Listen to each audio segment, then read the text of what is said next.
میں بہک سکوں یہ مجال کیا، میرا رہنما کوئی اور ہے۔ نحمدہ و نصلی علی رسولہ النبی الکریم الامین، اما بعد فاعوذ باللہ السمیع العلیم من الشیطان الرجیم، بسم اللہ الرحمن الرحیم۔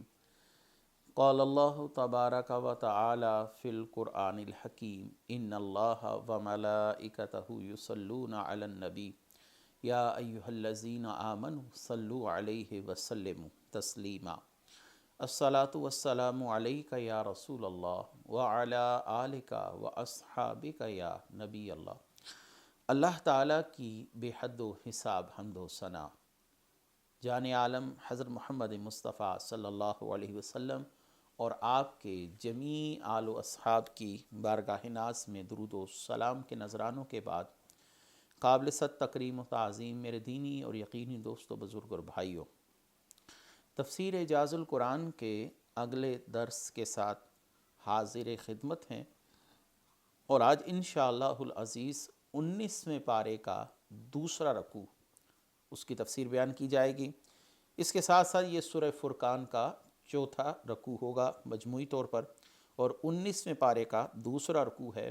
آیت کا نمبر شمار ہے 35۔ اللہ تبارک و تعالی ارشاد فرماتے ہیں، وَلَقَدْ آتَيْنَا مُوسَى الْكِتَابَ وَجَعَلْنَا مَعَهُ أَخَاهُ هَارُونَ وَزِيرًا، اور بے شک ہم نے موسیٰ کو کتاب عطا فرمائی، اس کے ساتھ اس کے بھائی ہارون کو وزیر بنایا۔ دیکھیے، پہلے بھی میں نے عرض کی تھی کہ جو مکی صورتیں ہیں ان میں عمومی طور پر سابقہ انبیاء علیہم السلام کے احوال کو بیان کیا جاتا ہے، جیسا کہ اس سے اب آگے جو 3-4 آیات ہیں ان میں بالترتیب سابقہ انبیاء علیہم السلام کے احوال کا ذکر ہے، اور ان کی قوموں کی نافرمانیاں اور ان نافرمانیوں پر ان قوموں کو جو اللہ نے عذاب میں مبتلا کیا اس کا تذکرہ کیا جائے گا۔ تو جو صورتیں مکی ہیں ان میں ان چیزوں کو بالعموم بیان کیا گیا کہ قیامت کے احوال کیا ہیں، انبیاء سابقین کے ساتھ ان کی امتوں نے کیا کیا رویہ اختیار کیا۔ تو اے محبوب صلی اللہ علیہ وسلم، آپ جس صبر و استقامت پر کھڑے ہیں اسی صبر و استقامت پر کھڑے رہیے۔ پچھلے انبیاء علیہم السلام بھی انہی حالات و واقعات سے دوچار ہوتے رہے ہیں، اور اللہ تعالیٰ نے آخر میں نافرمانوں کے ساتھ جو معاملات فرمائے ان کا بیان کر کر جو رسول اللہ صلی اللہ علیہ وسلم کے دور کے کفار ہیں، مشرکین ہیں، ان کو بھی دعوت فکر دی گئی۔ اب یہاں پر پھر دوبارہ سے حضرت موسیٰ علیہ السلام کے تذکرے کو لایا جا رہا ہے۔ حضرت موسیٰ علیہ السلام کا باوجود یہ کہ پچھلے پاروں میں کئی مرتبہ، متعدد مرتبہ اختصار کے ساتھ، تفصیل کے ساتھ دونوں صورتوں میں آپ کا تذکرہ آتا رہا، اب یہاں پر حضرت موسیٰ علیہ السلام کا پھر سے تذکرہ بیان کیا جا رہا ہے کہ حضرت موسیٰ علیہ السلام کا حال کیا تھا۔ اللہ تعالیٰ نے فرمایا کہ اے محبوب، آپ کفار کی مخالفتوں کا، ان کی سازشوں کا، ان کی افرادی قوت کا قطعاً خیال نہ کیجئے، کیونکہ جب حضرت موسیٰ علیہ السلام حضرت ہارون علیہ السلام کے ساتھ فرعون کے پاس پہنچے تو فرعون اور اس کی جمی قوت، اس کی اجتماعیت وہ بہت زیادہ تھی، لیکن اس کے باوجود وہ حضرت موسیٰ علیہ السلام کے مشن کو ختم نہ کر سکا، حضرت موسیٰ علیہ السلام پر غالب نہ آ سکا۔ لہٰذا ان آیات کا یہاں پر مقصد فقط یہی ہے کہ کفار کے پاس جتنی مرضی اجتماعی قوت ہو جائے، ان کے پاس جتنی مرضی مالی وسائل ہو جائیں، یہ کبھی بھی اللہ کے دین کا راستہ نہیں روک سکتے۔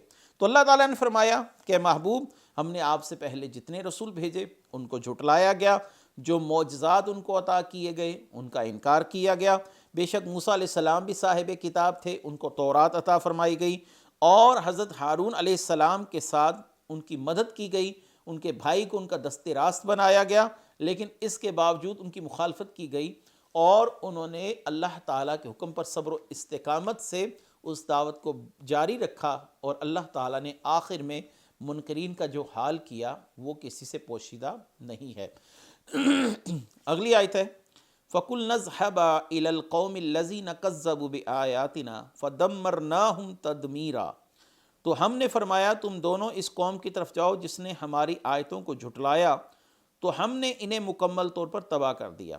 حضرت موسیٰ اور حضرت ہارون علیہ السلام کو ارشاد فرمایا جا رہا ہے کہ تم دونوں فرعون کی طرف جاؤ، ان لوگوں نے ہماری آیات کو جھٹلایا۔ آیات سے مراد نشانیاں ہیں جو اس کائنات میں موجود ہیں۔ اللہ نے فرمایا سَنُرِيهِمْ آیَاتِنَا فِي الْآفَاقِ وَفِي أَنفُسِهِمْ، ہم تمہیں نشانیاں دکھائیں گے تمہاری اپنی ذاتوں میں، تمہارے ارد گرد ماحول میں، اس کائنات میں، تاکہ تم حق کو پہچان جاؤ۔ اب یہ تمام چیزیں ان کے سامنے ہیں، کائنات کا نظام ایک تسلسل کے ساتھ چل رہا ہے، اور ہر شے کا ایک موسم ہے، اس موسم سے پہلے اس چیز کا وقوع وہ ناپید ہے، جب وہ موسم آ جاتا ہے تو اس کا پھل، اس کے پھول اپنے مقررہ موسم پر ظاہر ہوتے ہیں۔ اللہ تعالیٰ نے اس بے جان مٹی سے مختلف انواع کے پھلوں کو پیدا کیا، جن کی رنگت جدا جدا، جن کے ذائقے جدا جدا۔ یہ تمام کی تمام کائنات کی نشانیاں ہیں جو کسی بھی صاحب عقل کو دعوت فکر دے رہی ہیں۔ تو اللہ تعالیٰ نے فرمایا کہ ہم نے انہیں اپنی نشانیاں دکھائیں، تو انہوں نے ان آیات کو جھٹلایا، اور جب جھٹلا دیا گیا تو اللہ تعالیٰ نے انہیں ڈر سنانے والا یعنی حضرت موسیٰ علیہ السلام کو بھیجا، اور انہوں نے حضرت موسیٰ علیہ السلام کو بھی جھٹلایا، اپنے کفر پر ڈٹے رہے، تو اللہ تعالیٰ نے اس قوم کو تباہ و برباد کیا۔ یاد رکھیے کہ اللہ تعالیٰ اس قوم کو عذاب میں مبتلا نہیں کرتا جس کی طرف کوئی نبی یا رسول نہ بھیجے۔ جب تک وہ نبی اور رسول کا انکار نہ کر لیں، اللہ تعالیٰ کی سنت جاریہ ہے کہ اس قوم پر عذاب کو مسلط نہیں کیا جاتا۔ اگلی آیت ہے وَقَوْمَ نُوحٍ لَمَّا كَذَّبُوا الرُّسُلَ أَغْرَقْنَاهُمْ وَجَعَلْنَاهُمْ لِلنَّاسِ آیَةً وَأَعْتَدْنَا لِلظَّالِمِينَ عَذَابًا عَلِيمًا۔ اور نوح کی قوم جب انہوں نے رسولوں کو جھٹلایا تو ہم نے انہیں غرق کر دیا، اور انہیں لوگوں کے لیے نشانی بنا دیا، اور ہم نے ظالموں کے لیے دردناک عذاب تیار کر رکھا ہے۔ اب حضرت موسیٰ علیہ السلام کے واقعے کے فوراً بعد ہی حضرت نوح علیہ السلام کے واقعے کا تذکرہ ہے کہ انہوں نے طویل دعوت پیش کی، جس کا دورانیہ لگ بھگ 950 سال بتایا جاتا ہے۔ اس کے باوجود آپ نے صبر و استقامت سے دعوت کا سلسلہ جاری رکھا۔ بہت کم لوگ تھے جنہوں نے حضرت نوح علیہ السلام کی جو دعوت ہے اس پر لبیک کہا۔ اب حضرت نوح علیہ السلام کی استقامت اور آپ کی جو عظمت و شان ہے اس کا بیان ہے کہ اے محبوب صلی اللہ علیہ وسلم، حضرت موسیٰ علیہ السلام نے ایک بہت بڑی قوت کے ساتھ ٹکر لی، انہیں کسی قسم کا خوف نہیں تھا، لہٰذا کفار کی اجتماعیت یہ انبیاء علیہ السلام کا کچھ نہیں بگاڑ سکتی۔ اب دورانیہ کی طرف آیا جا رہا ہے کہ دورانیہ کتنا ہے، 5 سال ہے، 7 سال ہے، تو اللہ تعالیٰ نے فرمایا اے محبوب، حضرت نوح علیہ السلام نے انتہائی استقامت کے ساتھ اور انتہائی دل جمعی کے ساتھ اس کام کو جاری رکھا، اگرچہ ان کی دعوت پر لبیک کہنے والے لوگ بہت کم تھے۔ تو اللہ تعالیٰ نے حضرت موسیٰ کے بعد نوح علیہ السلام کی مثال سے رسول اللہ صلی اللہ علیہ وسلم کو مزید تسلی اور تشفیع دی ہے۔ حضرت نوح علیہ السلام کی قوم کا حال یہ تھا کہ حضرت نوح علیہ السلام کی دعوت کو ٹھکرایا ہی نہیں بلکہ حضرت نوح علیہ السلام کا استہزاء کیا، تو اللہ تبارک و تعالیٰ نے اسے ایک ایسے عذاب میں مبتلا کیا کہ وہ ڈوب کے غرق ہو گئے۔ زمین نے اپنا پانی نکالنا شروع کیا، آسمان سے بھی موسلادھار بارش کا سلسلہ شروع ہوا، اور نتیجتاً جھٹلانے والے نیست و نابود ہو گئے، اور صرف وہی لوگ بچے حضرت موسیٰ علیہ السلام حضرت نوح علیہ السلام کے ساتھ کشتی پر جن لوگوں نے حضرت نوح علیہ السلام کی دعوت کو قبول کیا تھا۔ لہٰذا یہ تسلی اور تشفیع دینے کا دوسرا واقعہ اور دوسرا طریق ہے کہ اس راہ میں جتنی دیر مرضی لگ جائے، انسان کو اپنی ہمت نہیں ہارنی چاہیے، اس کو اپنا کام کرتے رہنا چاہیے۔ اگلی مثال آ رہی ہے وَعَادٌ وَثَمُودَ وَأَصْحَابَ الرَّسِّ وَقُرُونًا بَيْنَ ذَلِكَ كَثِيرًا وَكُلًّا ضَرَبْنَا لَهُ الْأَمْثَالَ وَكُلًّا تَبَرْنَا تَتْبِيرًا۔ اور عاد اور سمود اور کنویں والے، ان کے درمیان کی بہت سی قومیں ہم نے ہلاک کر دی، اور ہم نے ہر قوم کے لیے مثالیں بیان فرمائی، اور ہم نے سب کو مکمل طور پر تباہ کر دیا۔ عاد و سمود یعنی ہم نے حضرت ہود علیہ السلام کی قوم عاد اور حضرت صالح علیہ السلام جن کے لیے اللہ نے پتھر سے اونٹنی کو ظاہر فرمایا تھا، ان کی قوم سمود کو بھی ہلاک کیا اور کنویں والوں کو ہلاک کر دیا۔ یہ حضرت شعیب علیہ السلام کی قوم کی طرف اشارہ ہے، اصحاب الرسی، یہ کنویں والے لوگ۔ اب ان کا آگے چل کر میں تھوڑا سا تذکرہ کر دیتا ہوں۔ حضرت شعیب علیہ السلام جو تھے، ان کی قوم کو کنویں والی قوم سے تعبیر کیا گیا ہے۔ تو ان انبیاء علیہ السلام نے اپنی اپنی قوموں کو اللہ تعالیٰ کی طرف سے وعیدات سنائیں، اللہ تعالیٰ کی نافرمانی کے وبال بتائے، لیکن یہ قوم باز نہ آئی، تو اللہ تبارک و تعالیٰ نے ان تکذیب کرنے والوں کو نشان عبرت بنا دیا۔ حضرت شعیب علیہ السلام کی جو قوم تھی، یہ ایک کنویں کی گرد آباد تھی اور سب لوگ اسی کنویں سے پانی لیا کرتے تھے۔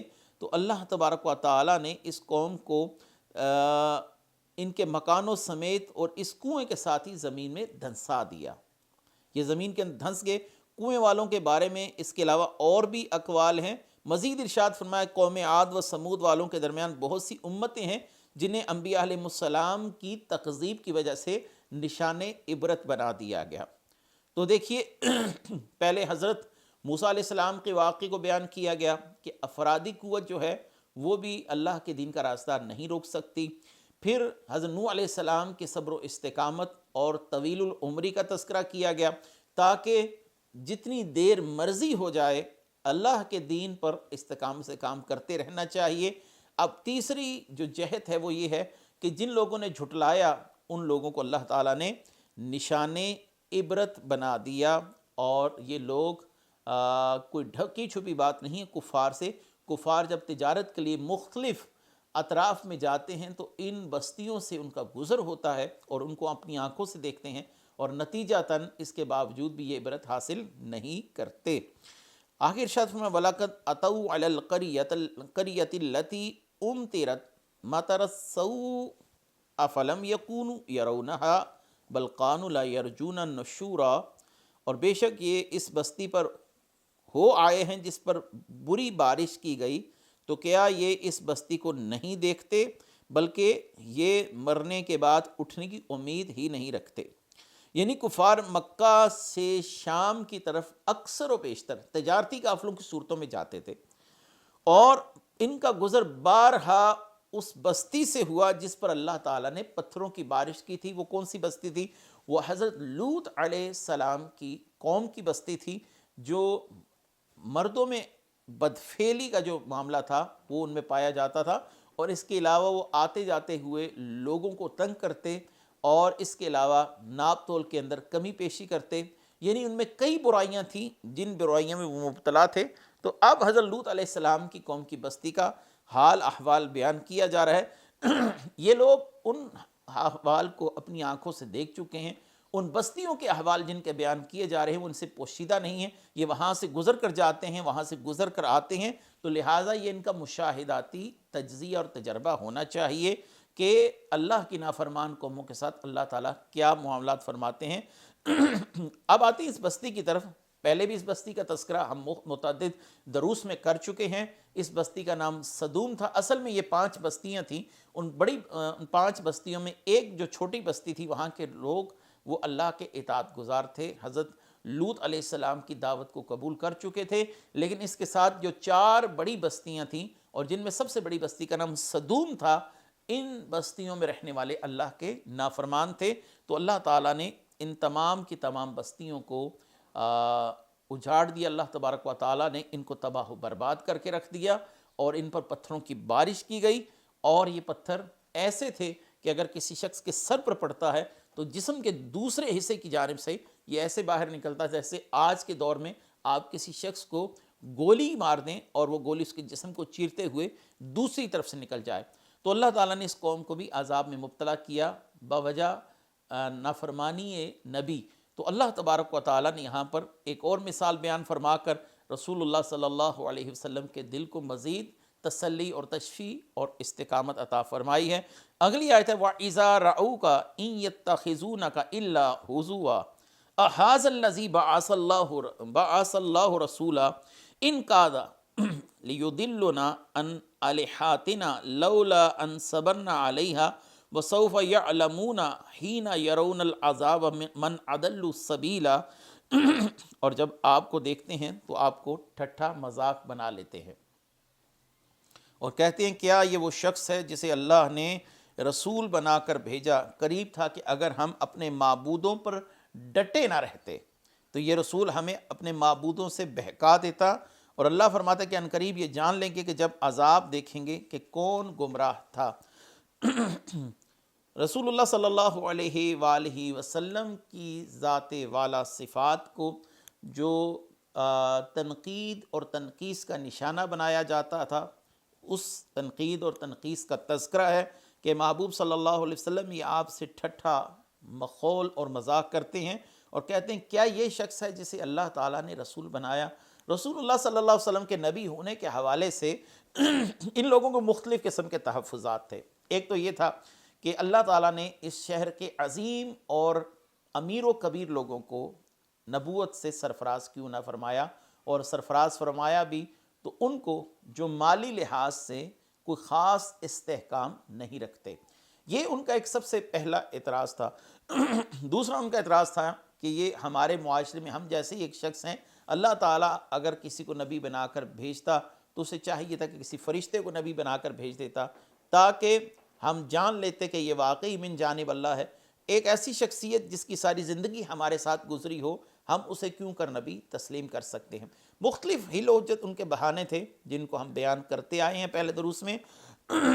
اللہ تبارک و تعالیٰ نے فرمایا محبوب یہ لوگ آپ صلی اللہ علیہ وسلم کے معجزات دیکھنے کے بعد بھی اور دین حق کو واضح طور پر جاننے کے باوجود بھی آپ کی دعوت کو قبول نہیں کر رہے۔ یہاں دیکھیے اسلام کا حسن دیکھیے، رسول اللہ صلی اللہ علیہ وآلہ وسلم کی تبلیغ کا اثر دیکھیے کہ وہ لوگ یہ کہنے پر مجبور ہو گئے کہ قریب تھا یہ نبی ہمیں اپنے ساتھ لے جاتے اگر ہم اپنے معبودوں کی عبادت پر ڈٹے نہ رہتے۔ اس کا معنی یہ ہے کہ وہ یہ تسلیم کر رہے ہیں کہ رسول اللہ صلی اللہ علیہ وسلم کی دعوت اس نے ہمیں اندر سے جھنجھوڑ کے رکھ دیا ہے، یہ صرف ہماری ہٹ درمی اور ضد ہے کہ ہم رسول اللہ صلی اللہ علیہ وسلم کی دعوت پر لبیک نہیں کہہ رہے۔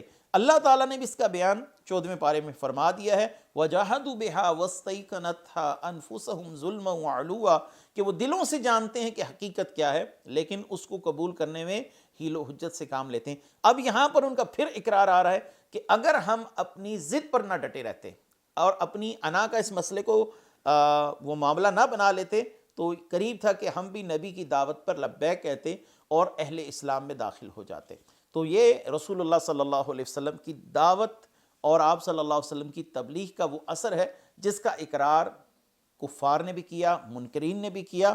اللہ تعالیٰ نے فرمایا وَسَوْفَ يَعْلَمُونَ، ان قریب یہ جان لیں گے جب انہیں قبروں میں اتار دیا جائے گا، یا قیامت کے دن کی طرف اشارہ ہے کہ سچ کون کہہ رہا تھا اور جھوٹ کون بول رہا تھا۔ اس دن ان کے جھوٹے معبود ان سے غائب ہو جائیں گے اور اس دن کی مدد نہیں کی جائے گی، نہ ہی ان کے لیے کوئی شفیع ہوگا۔ اس دن یہ اپنی اس حالت پر افسوس کا اظہار کریں گے کہ دنیا میں جو انہوں نے رسول اللہ صلی اللہ علیہ وسلم کے ساتھ رویہ رکھا۔ اگلی آیت ہے ارأیت من اتخذ الہہ ہواہ فانت تکون علیہ وکیلا، تو کیا تم نے اس آدمی کو دیکھا جس نے اپنی خواہش کو اپنا معبود بنا لیا، تو کیا تم اس پر نگہبان ہو؟ زمانہ جاہلیت میں عرب جو تھے مشرقین کا دستور یہ تھا کہ کسی خوبصورت پتھر کو دیکھتے اسے اٹھا کر لے آتے اور اسے اپنی عبادت گاہ میں رکھتے اور اس کی پرستی شروع کر دیتے، اور اس سے پہلے جو پتھر موجود ہوتا اسے اٹھا کر پھینک دیا جاتا۔ یعنی اپنی خواہش نفس سے کسی کو بھی منصب خدائی جو تھا وہ دے دیتے تھے، کسی شخص کے لیے، کسی بھی پتھر کے لیے یہ نظریہ اور عقیدہ بنا لیتے تھے کہ یہ ہمارا معبود ہے۔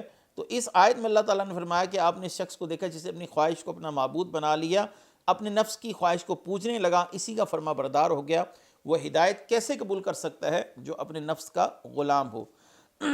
تو اس آیت میں اصل میں اللہ تعالیٰ نے مشرکین کا حال بیان کیا، لیکن اس کے ساتھ ساتھ اہل ایمان کو بھی خواہش پرستی سے منع کر دیا گیا، کیونکہ انسان کی خواہشیں اسے ان افعال پر برانیختہ کرتی ہیں، مجبور کرتی ہیں جو اللہ کی نافرمانی کا دروازہ کھول دیتی ہیں۔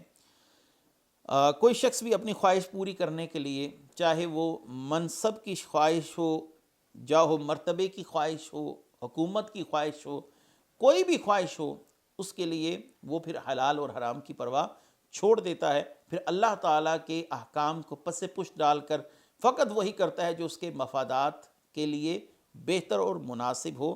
تو اللہ تعالیٰ نے یہاں پر اگرچہ اس آیت کا نزول کفار کے لیے فرمایا، لیکن اس آیت کا تعلق ان لوگوں سے بھی ہے جو اپنی خواہشات کے تابع اور اپنی خواہشات کے غلام ہیں۔ آخری آیت ہے ام تحسب ان اکثرهم یسمعون او یعقلون انہم الا کالانعام بل ہم اضل سبیلا۔ کیا تم یہ سمجھتے ہو کہ ان میں اکثر لوگ سنتے ہیں یا سمجھتے ہیں یہ تو صرف جانوروں کی طرح ہیں بلکہ ان سے بھی بدتر ہیں۔ ارشاد فرمایا محبوب صلی اللہ علیہ وسلم، وہ مشرکین اپنی شدت عناد کی وجہ سے نہ آپ صلی اللہ علیہ وسلم کی بات سنتے ہیں، نہ دلائل و براہین کو سمجھتے ہیں، بلکہ ان کی مثال ایسے ہے جیسے کوئی شخص بہرا اور ناسمجھ ہو، اور فرمایا یہ تو جانوروں کی مانند ہیں، اور بلکہ جانور بھی شعور رکھتا ہے، جس کا کھاتا ہے اس سے وفاداری کا وہ ثبوت دیتا ہے۔ یہ کھاتے بھی رب کا ہیں اور اللہ تعالیٰ سے بغاوت بھی اختیار کرتے ہیں۔ تو جانور تو اپنے احسان کرنے والے کو پہچانتا ہے اور تکلیف دینے سے گھبراتا ہے اور اپنے نفع اور نقصان کو جانتا ہے۔ تو یہ کیسے لوگ ہیں کہ اللہ تبارک و تعالیٰ جو ان کا رازق ہے یہ اسی سے بتکے ہوئے پھر رہے ہیں اور اسی ذات سے بغاوت کا علم بلند کیے ہوئے ہیں، اور جب آپ کو اللہ تعالیٰ نے بحیثیت نبی مبعوث کیا تو آپ صلی اللہ علیہ وسلم کی تردید پر کوئی کسر اٹھا نہیں رکھتے۔ اس کے ساتھ ہی یہ آج کا ہمارا درس ختم ہوا۔ انشاءاللہ العزیز اگلے درس کے ساتھ پھر حاضر خدمت ہوں گے۔ وآخر دعوانا ان الحمدللہ رب العالمین۔ میں بہک سکوں یہ مجال کیا میرا رہنما